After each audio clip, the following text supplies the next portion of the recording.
मेरा नाम रिजवाना शेख है।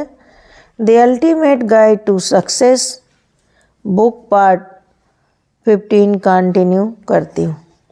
सफलता का 12वां नियम व्यक्तित्व और व्यक्तिकता। व्यक्तित्व और व्यक्तिकता के विषय में उच्च निर्देश के लिए एक बड़ी जगह है और उम्र की सबसे बड़ी भूलों में से एक मन को सोच की एक पंक्ति में निर्देशित करने में आता है।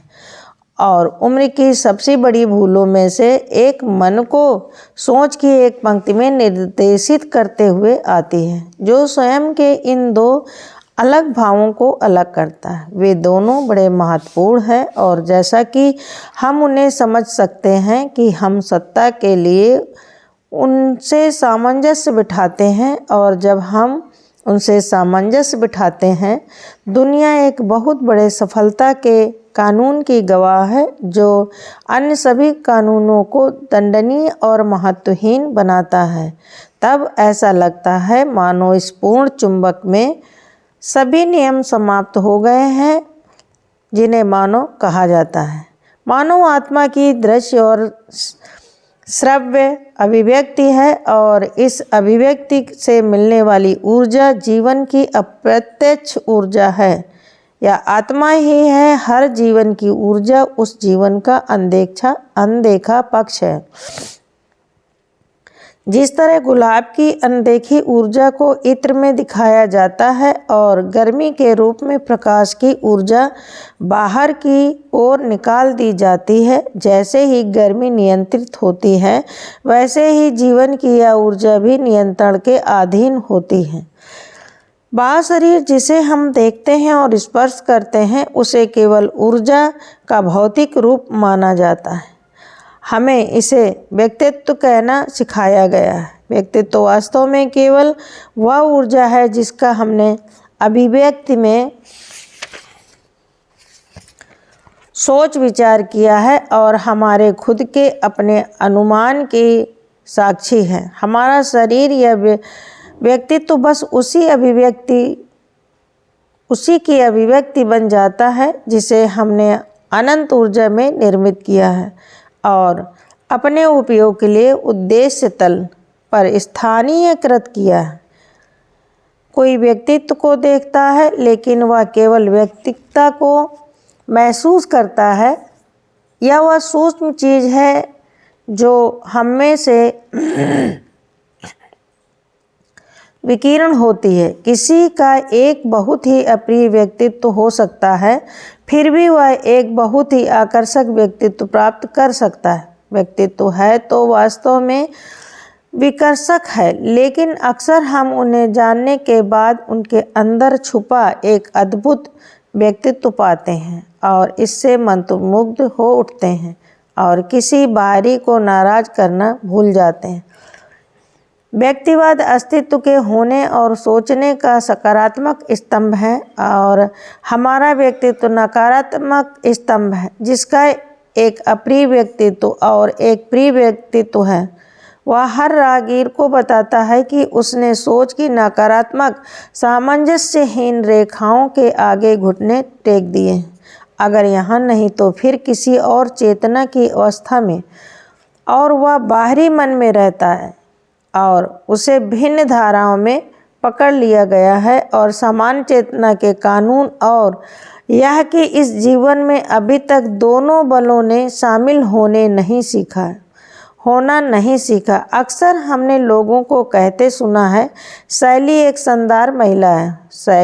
शानदार महिला है और उनका व्यक्तित्व उनके चरित्र के अनुसार है। इसका मतलब है कि वही गुणवत्ता शैली में है जो कि ताने के प्रतिरूप में है। हमारा व्यक्तित्व स्वाभाविक रूप से व्यक्तिकता से एक अलग अभिव्यक्ति पर आधारित होगा। जब अदालत के आधार पर या जन्मजात या फिर अधिग्रहित भीतरी जीवन के नियम के द्वारा सभी परिस्थितियों को नियंत्रित और निर्देशित करने के बजाय हम अपनी चेतना को बाहरी चीज़ों के मातहत करते हैं। व्यक्तिकता चेतना विकास की अभिव्यक्ति है और हमारे व्यक्तित्व को इस विकास का आदर्श उद्देश्य बनाया जा सकता है। विशुद्ध रूप से व्यक्तिगत जीवन का एक संपूर्ण जीवन नहीं है, यह केवल एक हिस्सा है। जैसे शरीर केवल परमात्मा का हिस्सा है, प्रत्येक जीवन में अक्सर व्यक्तित्व के विकास के बाद अव्यक्त होती है। व्यक्तित्व फिर आगे बोलना शुरू करती है।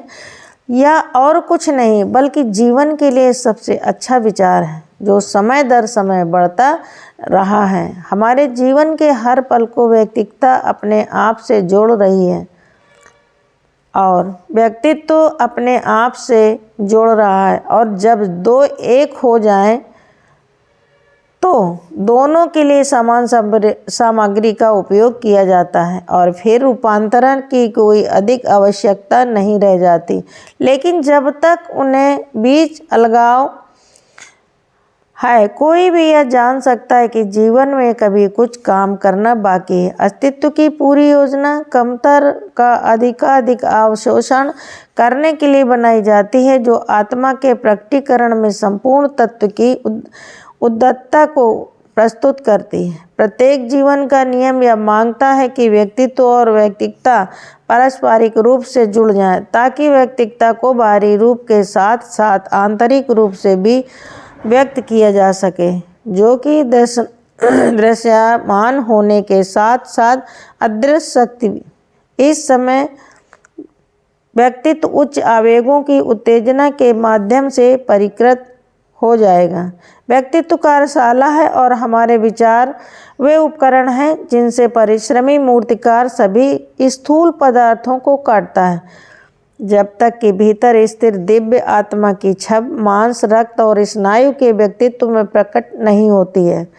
हम सभी जानते हैं कि हमारे पास कितने सुंदर विचार हैं जो अक्सर भौतिक रूप से विफल हो जाते हैं क्योंकि हम उन्हें सत्य नहीं मानते। ये विचार सभी रचनात्मक हैं और व्यक्तित्व में उत्पन्न होते हैं, जो अक्सर हमें बताता है कि हम कितने शानदार प्राणी हैं या हो सकते हैं, और कितनी बार हम इन कल्पनाओं को अपने व्यक्तिगत दिमाग में जमा करते हैं। और कहा जाता है कि वे वेशभूषा में बहुत शानदार लगते हैं। हम अपनी समान चेतना के फैसले को स्वीकार करते हैं और अपने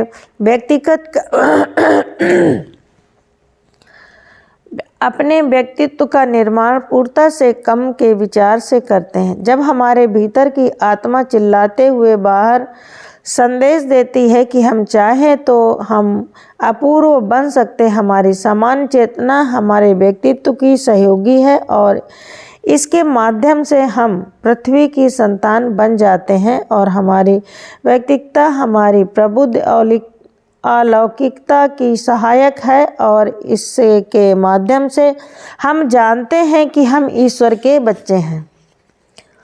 हम अपने जीवन को व्यक्तित्व पक्ष में जितना बेहतर समझेंगे, व्यक्तिगत अभिव्यक्ति उतनी ही अधिक सही होगी, और बाद में हम सीमाओं में दूर आगे बढ़ जाते हैं। उसके बाद हम अनुभूत को स्वतंत्रता की धारणा में बदल देते हैं। प्रत्येक सकारात्मक रचनात्मक विचार को व्यक्तित्व में जोड़ा जाता है और प्रत्येक दिन शरीर के एक उच्च कार्य को विकसित किया जाता है। यह विचार रचनात्मक जो हमारे मन में होता है और उसे प्राकृतिक नियम के तहत कहीं न कहीं व्यक्त होना चाहिए। यह भौतिक शरीर में परिसीमित होना चाहिए या इस ऊर्जा के रूप में दर्शाया जाना चाहिए जिसे हम शरीर के माध्यम से विकीर्ण करते हैं। जितना अधिक परिकृत विचार उत्पन्न होते हैं, उतने ही अधिक मात्रा में शरीर और विकरणों का निर्माण होता है। व्यक्तित्व और व्यक्तित्व कभी भी नहीं थे और कभी भी एक ही शक्ति की नकारात्मक और सकारात्मक प्रतिक्रिया के अलावा और कुछ नहीं हो सकते हैं, और यह एक शक्ति अनंत चेतना मानव रूप में यहाँ व्यक्त की गई है। व्यक्तित्व हमेशा के लिए व्यक्तित्व का जुड़वा बनी रहेगी जब तक मानव जाति उन्हें एक साथ नहीं मिला लेती। वे एक साथ पैदा हुए थे और वे तब तक एक साथ रहेंगे जब तक अच्छी तरह अवशोषित नहीं कर लिया जाता और कम से कम नियंत्रित कर लिया जाता है। दृश्य संसार और दृश्य शरीर दोनों एक ही नियम के अंतर्गत हैं। व्यक्तित्व विकसित होते हैं और सीखी गई नई सच्चाइयों के माध्यम से परिष्कृत होते हैं। यह अपने आप में अदृश्य लेकिन आग्रहपूर्ण व्यक्तित्व का पालन करने की अनुमति देता है। यह उतना ही सुंदर है और सामंजस्यपूर्ण हो जाता है। अस्तित्व के लिए संघर्ष और हमारे सफलता कानून की उपलब्धि में व्यक्तित्व और वैदिक दोनों की अपनी शक्ति है, और जो लोग भूल जाते हैं वे बाद में अपने दुख का पता लगा लेते हैं। हमारा व्यक्तित्व ही दुनिया के लिए हमारा परिचय है। यह जनसाधारण का असली प्रचार प्रतिनिधि है और यह एक मूक संदेश बोलता है और पूरी तरह से इस पर निर्भर करता है कि हम इसे एक शानदार आकर्षक संदेश बता सकें। कोई फर्क नहीं पड़ता कि हम मन और चरित्र में कितने सुंदर हो सकते हैं, हम बस इतना अधिक आकर्षक हैं। अगर हमारे व्यक्तित्व में यह सब शामिल हो जाए और व्यक्त हो जाए, चाहे कोई कितना भी बदसूरत क्यों न हो, हमेशा एक व्यक्तिगत आकर्षण होता है जिसे केंद्र बनाया जा सकता है, जो व्यक्तिगता को आकर्षित और प्रकट कर सकता है। यदि हम अपनी मजबूत व्यक्तिगत शक्ति को पाने के लिए अपेक्षा करते हैं और इसे तीव्र करते हैं, हम अपने जोखिम पर ऐसा करते हैं। कभी कभी सुंदरता या आकर्षक का यह बिंदु केवल अच्छे बाल होते हैं या चमकदार आँखें हो सकती हैं, शायद एक सौम्य मुस्कान या एक शांत अभिव्यक्ति, संभवतः अच्छे दांत, अभिजात पैर, एक कोमल आकृति, शानदार चहलकदमी, चौड़े कंधे, एक प्रफुल्ल हंसी हो सकती है। इनमें से प्रत्येक किसी न किसी के लिए शक्ति का एक आधार बनाता है जो उनका उपयोग करेगा, और वह उसके चारों ओर झाड़ना पोंछना नहीं करेगा क्योंकि वह सब उसके पास नहीं है। व्यवसाय किसी भी चीज़ से अधिक बिजली व्यक्तित्व के लिए आह्वान जिन व्यक्तियों में सुदृढ़ चिन्हित विशेषताएं हैं जिन पर विश्वास स्थापित किया जा सकता है, यह व्यक्तिगता के साथ प्रायश्चित की दुनिया की ओर ले जाएगा। मैंने अक्सर व्यावसायिक अधिकारियों को कहते सुना है, ओ मैं फ्रैंक नहीं बेच सकता, उसके पास पर्याप्त व्यक्तित्व नहीं है और जो उसके पास है वह उसका उपयोग नहीं कर सकता। सभी सार्वजनिक अवसर और विशेषाधिकार उन्हें योग करने हेतु व्यक्तिगत व्यक्तित्व का आह्वान करते हैं। किसी भी तल पर सभी महान आंदोलन उन्हें मोहर लगाने के लिए तेज दिमाग वाले व्यक्तियों की मांग करते हैं। रोमन चर्च के प्रमुख जो मार्टिन लूथर को सुनने और देखने गए थे जब वह दुनिया में अपने नए धार्मिक विचार का नेतृत्व कर रहा था, तब उन्होंने कहा, छी छी, वह व्यक्ति धरती पर कोई चीज़ नहीं है सिवाय व्यक्तित्व के। लेकिन उस व्यक्ति ने संदेश को हमेशा के लिए जड़ चेतना में जला दिया। सफलता का बहुत बड़ा हिस्सा हमारे व्यक्तित्व के 100% होने पर निर्भर करता है और जीवन का एक निश्चित असफल मार्ग होता है जिससे हमारे व्यक्तित्व को इतना विघटित होने की अनुमति मिलती है कि उसमें सच्चे स्व का कोई संकेत नहीं होता। दुनिया कह सकती है अन्ना सिर्फ उतनी ही सुंदर है जितनी वह हो सकती है, लेकिन बेकार चीज़ वह बहुत सुंदर नहीं हो सकती। और यह सच हो सकता है, लेकिन अगर हम खुद को सिर्फ सुंदर, मजबूत, मधुर, दयालु एवं साफ सुथरा बनाते हैं और जैसा कि हम कर सकते हैं, तो हमने अपने स्वयं के होने के सच्चे नियम को पूरा किया और हम पूरी दुनिया को हंसा सकते हैं। जैसा कि हम अपने व्यक्तित्व के प्रसारण और सुधार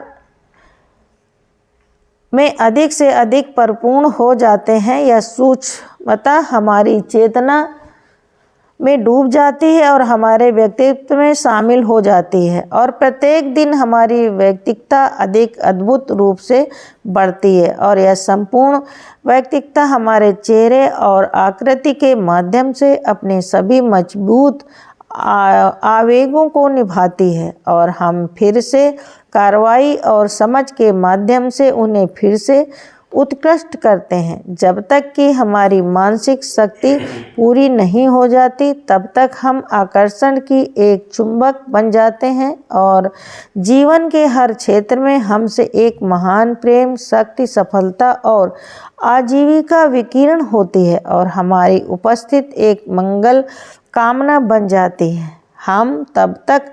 हम तब सफलता की खोज नहीं कर रहे हैं, हम सफल हैं और पूरी दुनिया हमारे व्यक्तिगत व्यक्तित्व को सम्मान देती है।